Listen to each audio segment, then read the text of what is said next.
Carta de Tiago, capítulo 5, versos 16 ao 18.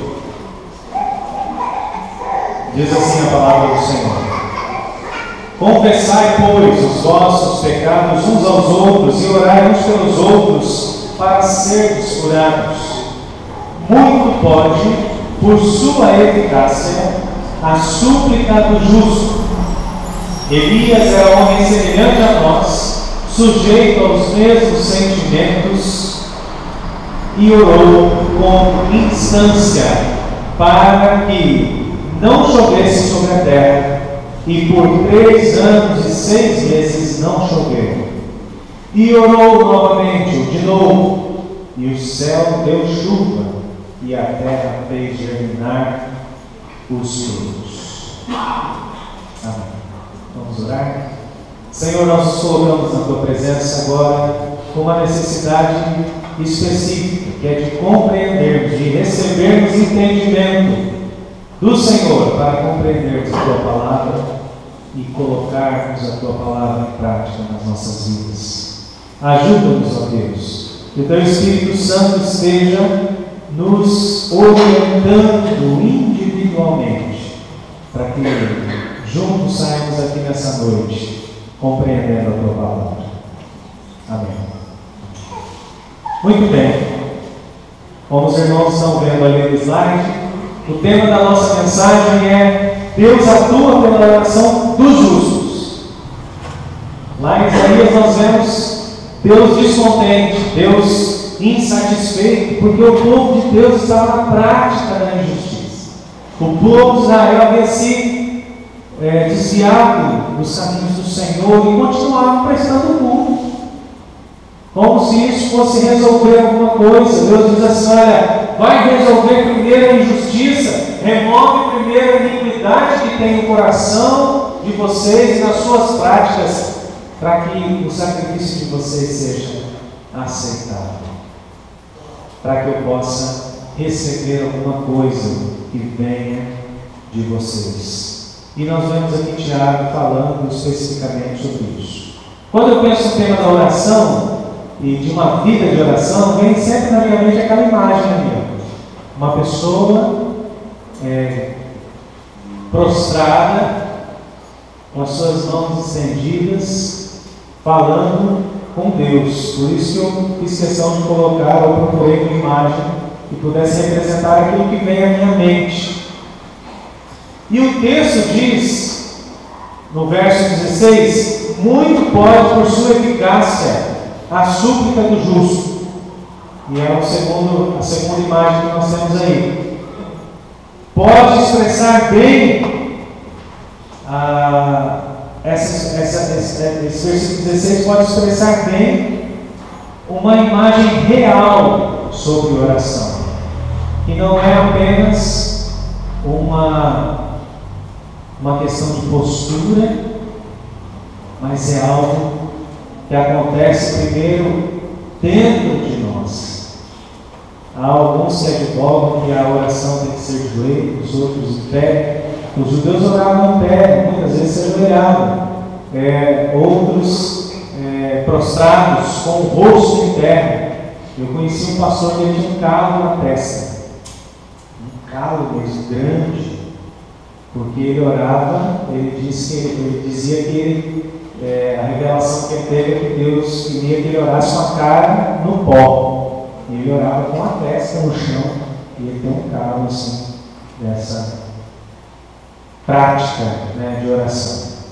Enfim, mas a palavra do Senhor nos orienta que melhor do que a forma, mais importante do que a forma, é o que produz o desejo de orar.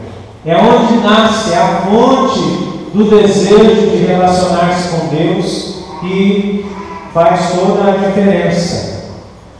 Nós temos aí um exemplo de diversas traduções que temos para esse versículo que nós estamos vendo. A Bíblia, na linguagem de hoje, diz: a oração de uma pessoa obediente a Deus tem muito poder. A Bíblia de Jerusalém diz: a oração fervorosa do justo tem grande poder. Todas elas são traduções do mesmo texto. A Bíblia Thompson diz: a oração de um justo é poderosa e eficaz. Revista atualizada, que eu creio que seja a tradução predominante aqui na igreja, que foi a que eu li: muito pode por sua eficácia a súplica do justo. Aí alguns comentaristas que traduzem esse texto, Champlin, ele diz: a súplica de um justo pode muito em sua atuação, ou a oração do justo em sua operação é muito eficaz. E do original grego, transliterado para o português, nós lemos assim: muito vale a oração de um justo em sua operação. Todas elas são muito próximas. Todas elas são muito próximas. No verso, mas o verso todo que nós estamos destacando, diz assim: confessai, pois, os vossos pecados uns aos outros, para seres curados. Muito pode, por sua eficácia, a súplica do justo. Vamos falar essa última frase juntos? Muito pode, por sua eficácia, a súplica do justo. Vamos lá, peguei vocês desprevenidos, né? Vamos fazer de novo? Muito pode, por sua eficácia, a súplica do justo. Amém. Agora ficou bonito, né? Está filmando, viu? Daí surgiu, desse versículo, surgiu um primeiro exagero, que foi tornado mais comum no catolicismo romano. Por exemplo, a criação do confessionário, cuja ideia é: um sacerdote teria autoridade ou direito de interceder em favor do penitente, absolvendo-lhe os pecados. Mas o texto não ensina nenhuma coisa parecida. Não existia separação nessa época, não existia separação entre clero e leigo, ou laicato e o clero. Não existia essa separação. Eram todos da mesma posição na Igreja de Cristo. Por outro lado, nós protestantes também sabemos exagerar, né? E há um segundo exagero na interpretação desse versículo, onde os protestantes radicais, os evangélicos mais antigos, né, radicais, onde os membros vinham a público confessar os seus pecados diante de toda a congregação. E eu creio que existem até algumas denominações que fazem isso, que tem um banco específico para os pecadores, né? Como se ninguém fosse pecador, né? Mas tem um banco específico para quem está em disciplina, ou alguma coisa dessa natureza, onde a pessoa é obrigada a vir à frente, a público, e admitir perante a congregação os seus pecados, por piores que sejam as suas consequências e o peso, né, que eles possuem. Muito bem. A primeira parte que nós vimos é que nós devemos colocar a nossa vida diante do Senhor e confessarmos a Ele os nossos pecados. Se nós dividirmos esse versículo em duas partes, inicialmente a gente viu só apenas algumas traduções e algumas interpretações históricas. A primeira parte, que é confessar os vossos pecados uns aos outros e orarem uns pelos outros para serem curados, tem dois objetivos principais. O primeiro deles é o encorajamento mútuo. Um cristão dar força a outro cristão. Veja bem, se nós atentarmos para o versículo: confessai os vossos pecados uns aos outros. Ele não está falando que a gente tem que confessar para alguém que seja superior a nós, necessariamente, e não está dizendo que tem que ser alguém específico. Ele está dizendo: confessem os vossos pecados uns aos outros e orem uns pelos outros, para serdes curados. Então, o primeiro objetivo dessa confissão, vamos chamar de confissão comunitária, ela acontece na comunidade.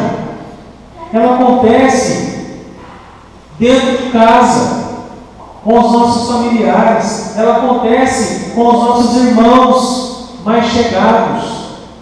Ela acontece com as pessoas que são próximas a nós. Nós não precisamos se deslocar de um lugar para outro, fazer uma peregrinação para fazer uma confissão.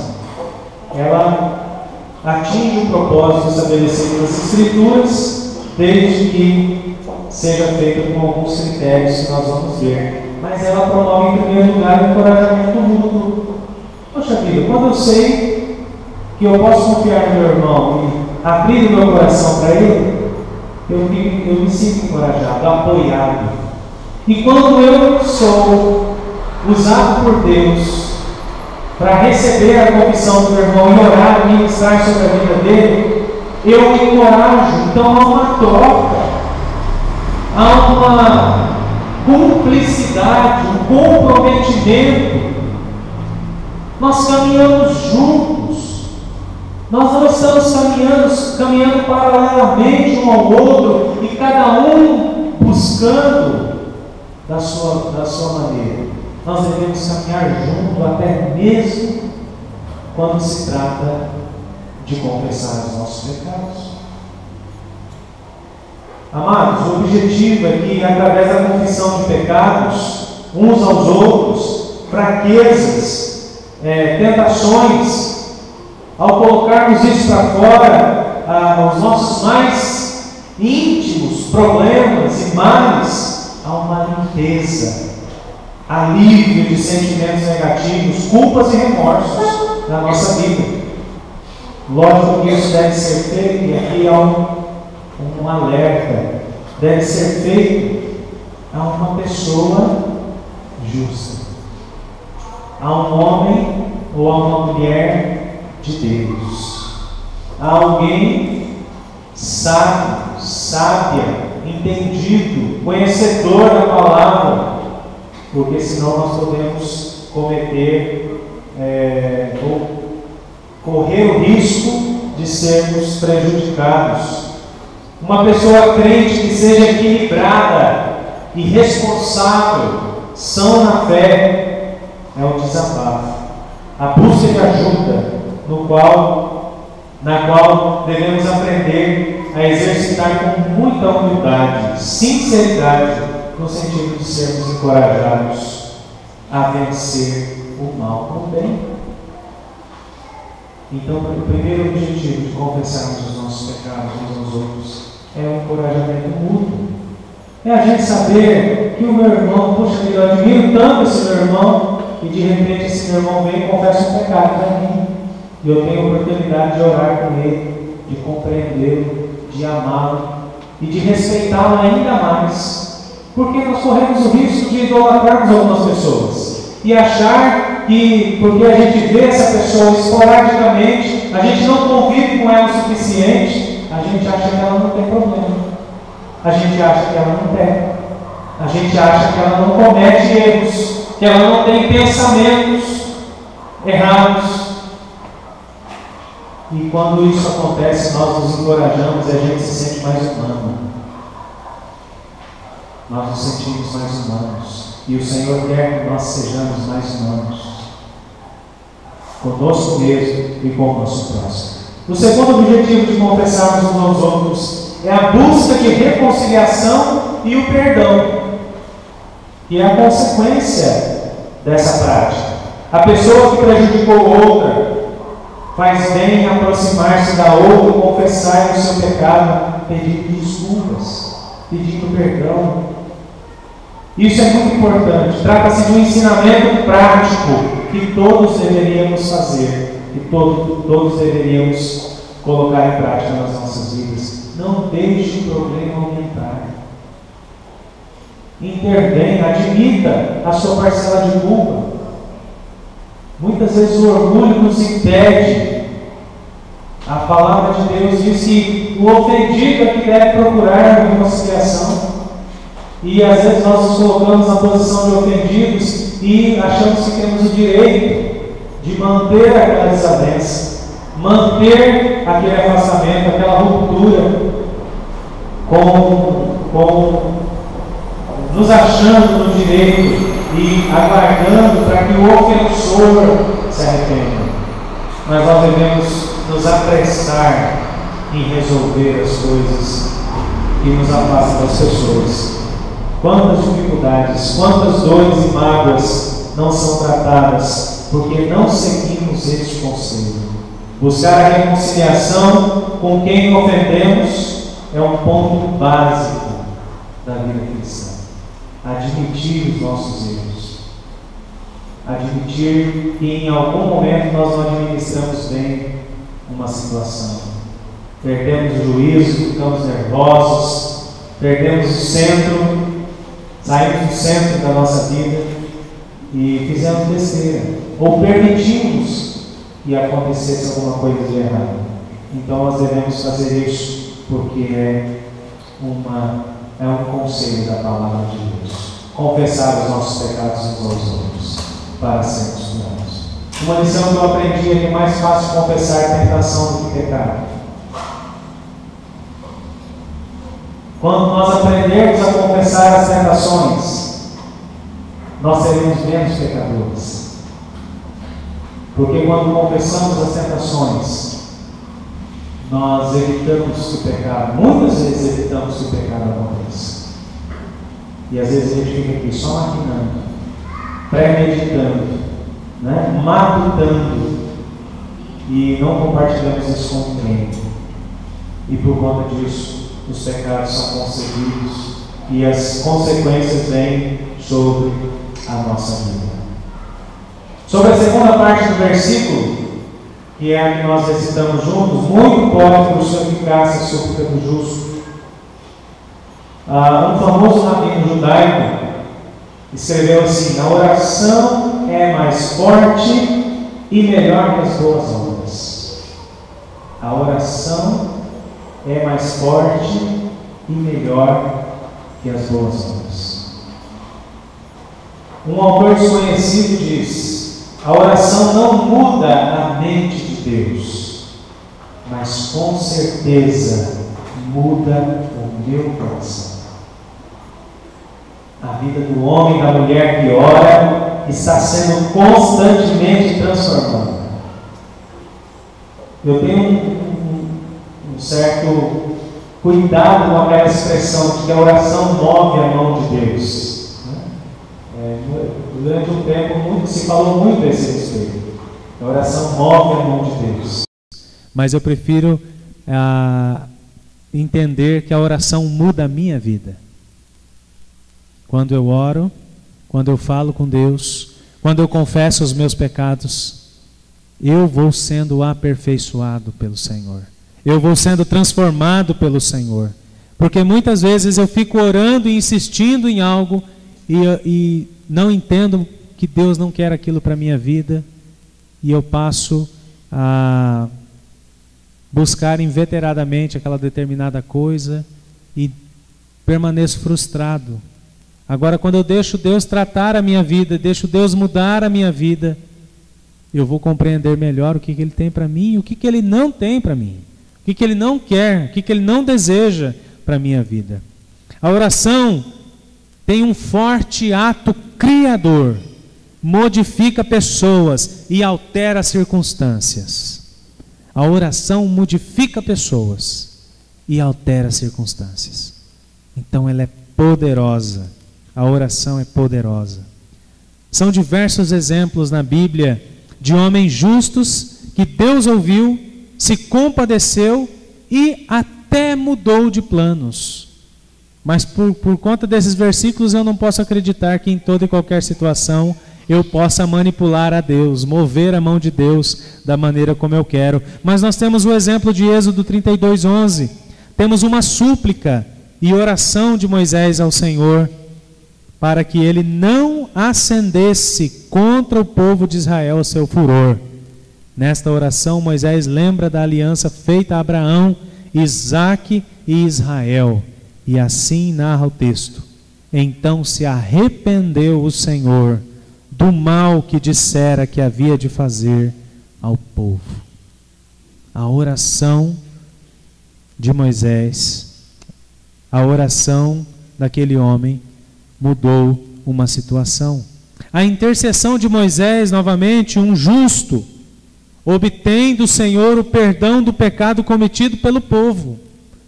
Como intermediador, ele intercede pelo povo de Israel, e o Senhor perdoa o pecado daquela nação. Nós temos o próprio exemplo do profeta Elias, orando, pedindo seca, que está aqui nesse texto que nós lemos, exemplificando esse tema. Elias orou pedindo seca. 3 anos e 6 meses ficaram sem chover. E quando ele orou novamente, quando completou esse tempo, e ele orou novamente, a chuva veio sobre a face da terra. A oração de um justo tem muito poder. Mas nós temos que lembrar que a oração modifica pessoas e circunstâncias em sua total eficácia, se for através de uma pessoa justa. Aqui está o ponto da nossa reflexão. Nós temos que entender isso daqui. Quando você vai orar e as coisas vão realmente acontecer, quando você tiver consciência do teu pecado, quando você se arrepender do teu pecado, quando você se reconciliar com Deus e reconciliar-se com o teu irmão, aí você pode pôr os teus joelhos no chão e orar, que Deus vai atender. Simples assim. Dessa maneira, não tem uma oração mais ou menos poderosa. Não adianta nós usarmos palavras específicas, palavras bonitas, porque não é isso que faz com que Deus receba a nossa oração. Como pastor, eu ouço muito isso. Ai, pastor, ora o Senhor, eu não sei orar. Pastor, ora o Senhor, porque o Senhor ora bonito. Pastor gasta, né? Gasta o português. Amados, isso de nada adianta se eu não estiver em paz com Deus e com o meu próximo, se eu não estiver em dia com a minha obrigação como cristão. A minha oração pode ser infrutífera. A minha oração, de fato, se for assim, ela será incapaz de mudar qualquer coisa. Ela não operará nenhum milagre. Nós vemos que o critério para que Deus acolha as nossas orações é que sejamos justos. Para uma oração verdadeira e poderosa, é necessário haver desenvolvimento espiritual na vida do crente. Nós precisamos crescer espiritualmente. Hoje na escola dominical, que nós estávamos com uma classe bem bonita, embora muitos não estavam aqui, mas estava bonita. Se todo mundo vier, fica mais bonito ainda, né? Nós vimos a respeito da necessidade que nós temos de crescimento. E todas as vezes que nós negligenciamos uma oportunidade de estar em contato com a palavra de Deus, nós deixamos de crescer espiritualmente. Todas as vezes que você negligencia um evento, uma programação, ou até mesmo na sua agenda, quando você deixa de orar porque você tem coisa mais importante para fazer, quando você deixa de ler a Bíblia, quando você tem algo mais urgente para fazer, a gente deixa de crescer espiritualmente. E o crescimento espiritual, ele anda lado a lado com o crescimento emocional. Não é possível ter crente maduro desequilibrado. Não é possível ter crente maduro que não tem autocontrole, que não sabe se comportar. Isso, uma coisa denuncia a outra. E as duas coisas caminham juntas. É a mesma coisa da fé e a razão. Elas não se contrapõem. Elas caminham juntas, elas se completam. O Senhor quer mudar a nossa mente e o nosso coração. Para haver uma oração verdadeiramente poderosa, é necessário haver santificação na vida do crente. Você quer que Deus ouça suas orações? Esteja disposto a fazer renúncias, a renunciar coisas que não prestam, a renunciar, às vezes não é nem coisa que não presta exatamente, mas coisas que estão fora de ordem. Renunciar prioridades que não deveriam estar na posição de prioridade. Esteja disposto a fazer renúncias, muitas vezes do conforto de uma situação, para que você tenha uma vida santificada, uma vida limpa, uma vida irrepreensível, onde ninguém tenha isso aqui para falar de você. Para que nós tenhamos uma oração verdadeiramente poderosa, precisa haver transformação do crente à imagem de Cristo. Nós devemos nos identificar cada vez mais com o Cristo. E não só com o Cristo 100% Deus, que muitas vezes nós enfatizamos apenas o Cristo 100% Deus. Ele era o Filho de Deus, por isso que ele conseguia. Mas ele demonstrou muitas vezes fraqueza. E nós devemos nos identificar com o Jesus Cristo homem.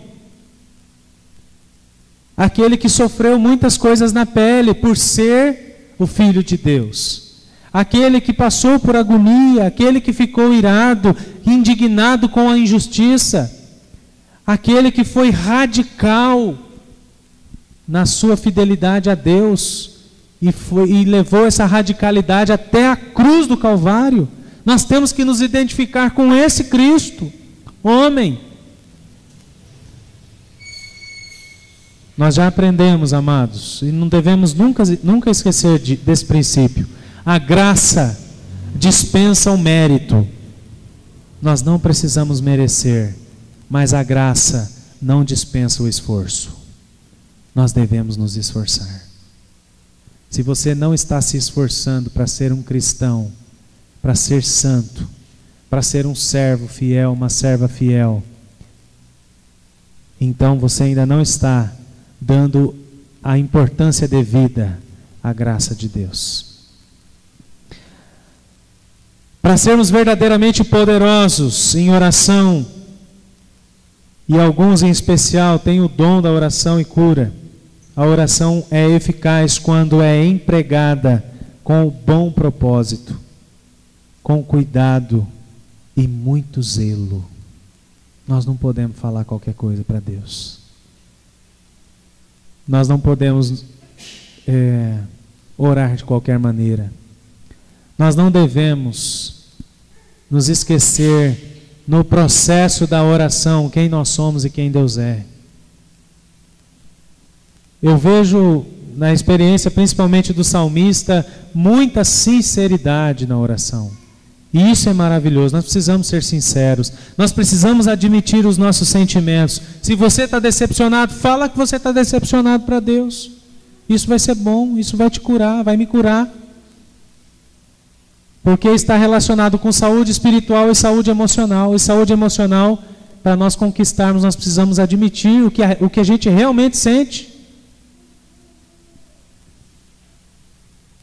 Mas nós temos que ser cuidadosos, temos que ser zelosos. Muitas vezes, amados, vou falar de uma coisa banal. Muitas vezes, com pretexto de oração, a gente faz fofoca. Muitas vezes, com pretexto de oração, a gente maldiz alguém, a gente é maledicente. Muitas vezes, com pretexto de oração, a gente tenta conduzir a nossa vingança. Ou acabamos achando que realmente a oração move a mão de Deus e queremos que Ele faça a nossa justiça e não a dele. Nós devemos ser justos para que a nossa oração seja eficaz. Aí a pergunta que fica é: quem é o justo? Pastor, fala aí para mim. Quem é o justo? O justo, amados, é aquele cujos pecados são justificados perante o sangue do Senhor Jesus Cristo, que nos reconcilia com Deus. Esse é o justo. Quando nós admitimos Jesus Cristo como Senhor e Salvador da nossa vida, admitimos que o que Ele fez na cruz do Calvário, Ele fez para lavar os meus pecados, eu sou tornado justo. Você é tornada justo.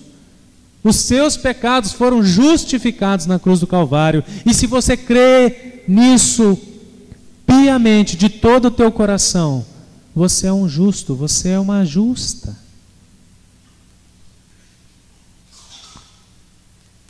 Justificados, pois, mediante a fé, temos paz com Deus. O justo é o Filho de Deus que procura obedecê-lo. Não dá para você dizer, eu sou justo, e você estar em rebelião contra Deus.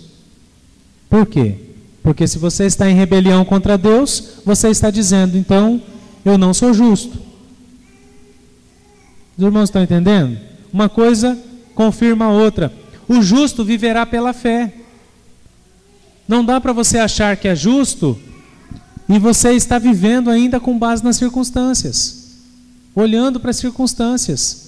Se a coisa está boa, você está feliz. Se a coisa está ruim, você maldiz, você blasfema, você amaldiçoa, você xinga, você explode, você entra em depressão ou fica deprimido, porque a depressão em si não é só um estado, mas pode ser uma doença.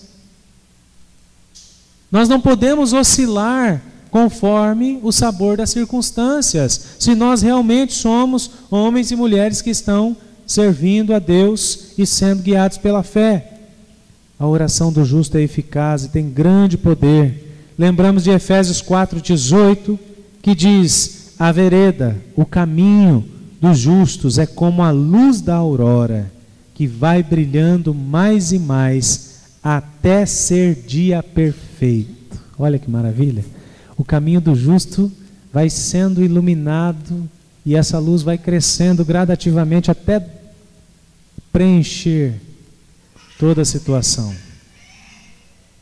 São justos os que herdarão o reino de Deus, conforme temos em Hebreus 12, 22 e 23. Aos espíritos dos justos aperfeiçoados, o texto se refere. Suplicar, amados, é fácil. Ser um justo perante Deus é mais difícil. Você quer viver a vida suplicando? É uma opção que você faz. Mas preocupe-se primeiro em ser um justo diante de Deus, para depois você suplicar. Porque se você viver a vida suplicando sem se preocupar em ser justo, em ser justa, você vai falar ao vento. Não é pelo muito falar que nós seremos ouvidos. A palavra de Deus condena a ladainha, sem a preocupação, sem priorizarmos a nossa vida com Deus. Não é por muito falar que seremos ouvidos, mas se formos justos e insistirmos na oração, o Senhor Jesus, o Senhor Deus, ouve as nossas orações. Via de regra, queremos ser abençoados, mas não queremos ser comprometidos com a obra de Deus. Todo mundo quer a bênção, mas nem todos querem se comprometer com o Senhor da bênção. Todos querem a bênção, e se não a recebem, ficam furiosos. Só falta pedir o dinheiro de volta, né? Daqui uns dias vai ter gente botando Deus no SPC, no Serasa, processando, levando aos tribunais, requerendo seu direito. Deus prometeu, está na palavra, Ele tem que me dar. Tem muita gente pensando assim, amados, infelizmente. Mas são aqueles, certamente, que têm oferecido sacrifícios que Deus não aceita. Sacrifícios ou culto solene misturado com iniquidade. Culto solene misturado com iniquidade.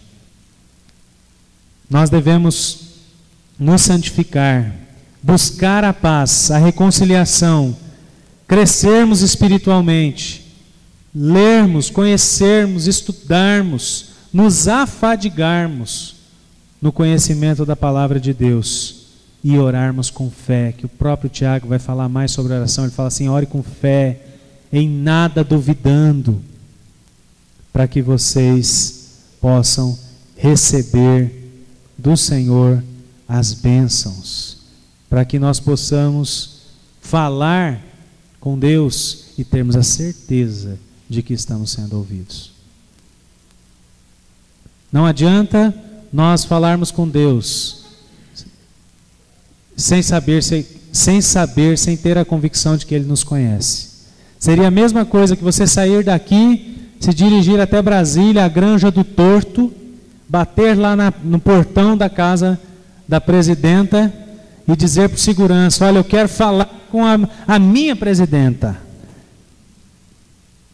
porque eu a conheço, é o Tonho da esquina, pode falar para ela. Ela vai se dirigir ao segurança e falar assim: nunca vi mais gordo, não sei quem ele é. Quando nós não nos apresentamos para Deus, quando nós não andamos com Deus, quando nós não conhecemos a Deus, não adianta a gente querer falar com Deus e achar que seremos ouvidos, que seremos recebidos, atendidos por Ele. O Senhor Jesus mesmo diz que naquele dia muitos dirão: Senhor, Senhor. Mas o Senhor se voltará para eles e dirá: não vos conheço. Vocês dizem que me conhecem, vocês ouviram falar de mim, mas vocês nunca vieram a mim. Eu não vos conheço, apartai-vos de mim. Então que possamos, amados, antes de continuarmos nos cobrando, às vezes a gente se cobra porque não ora mais, não é? Eu vivo em constante cobrança, autocobrança. Deveria orar mais. Oh meu Deus, me ajuda a orar mais. Mas a preocupação primordial não deve ser essa. A preocupação primordial é: será que eu conheço o Senhor e Ele me conhece? Será que eu estou disposto a andar com Ele? Será que eu sou verdadeiramente discípulo? Será que eu estou realmente na condição de filho? Será que eu estou comprometido com meu Deus para que Ele possa me receber em audiência quando eu me colocar em oração? E aí sim, quando nós tivermos essa convicção de que fomos justificados na cruz do Calvário, aí, amados, tudo aquilo que a gente ligar na terra será ligado no céu. Aleluia. Amém? Os irmãos creem nisso? Entenderam? Vamos orar agora sobre isso, né? Vamos confiar que o Senhor vai ouvir as nossas orações. E nós queremos orar a Deus no seguinte sentido, dizendo para Ele: Pai, eu quero ser justo.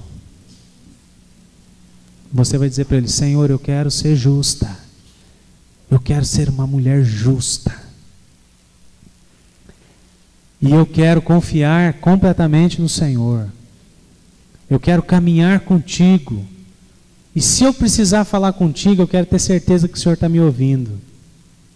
E quando o Senhor falar comigo, o Senhor pode ter certeza que eu vou também dedicar toda a minha atenção àquilo que o Senhor está me falando. Vamos clamar isso para o Senhor agora. Pai Santo, nós nos colocamos na Tua presença.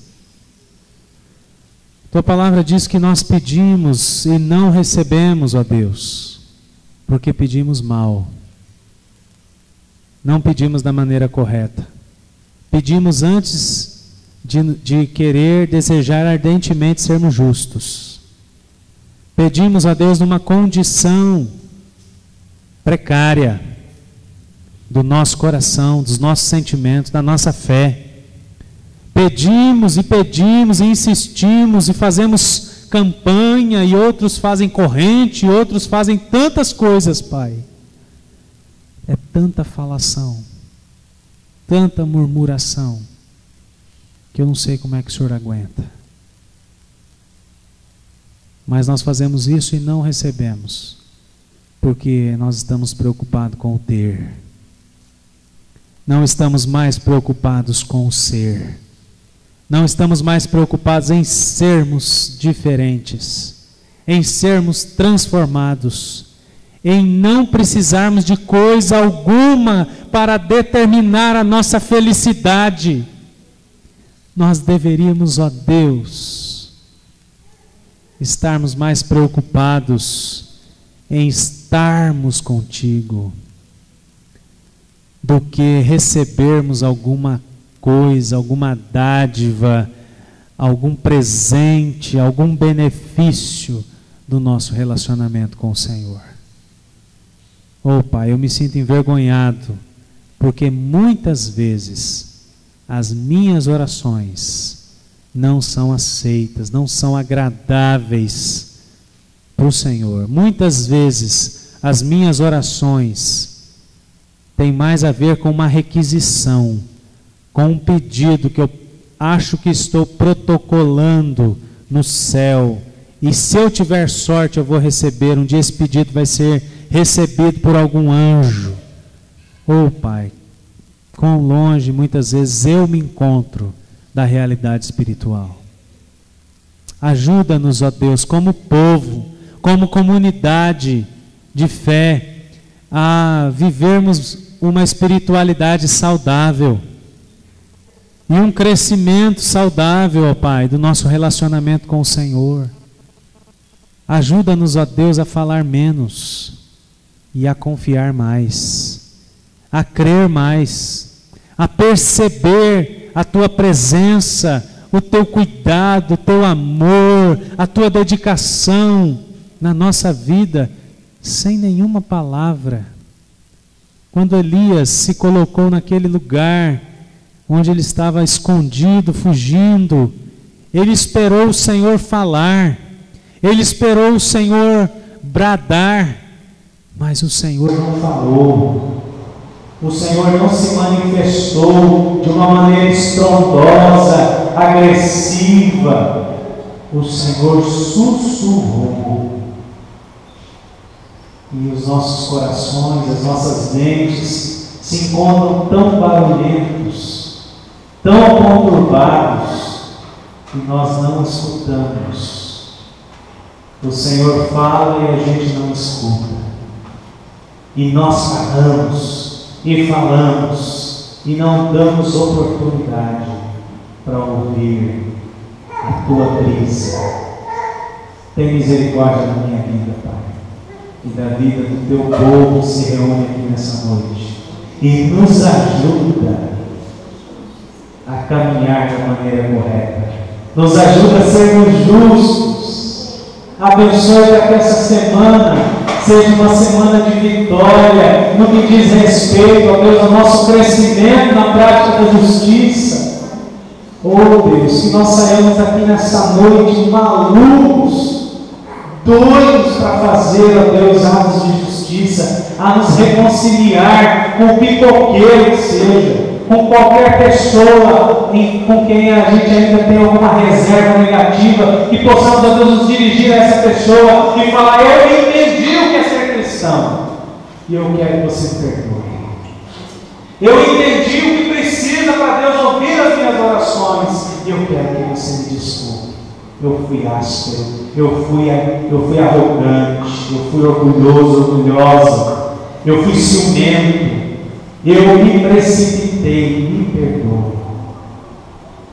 Nos ajuda para que a nossa voz seja aguardada no céu, para que o Senhor espere, deseje falar conosco, em nome de Jesus. Amém. Muito pode, por sua eficácia, a oração do justo. Que seja assim com a minha vida e com a tua vida, em nome de Jesus. Amém. Queridos,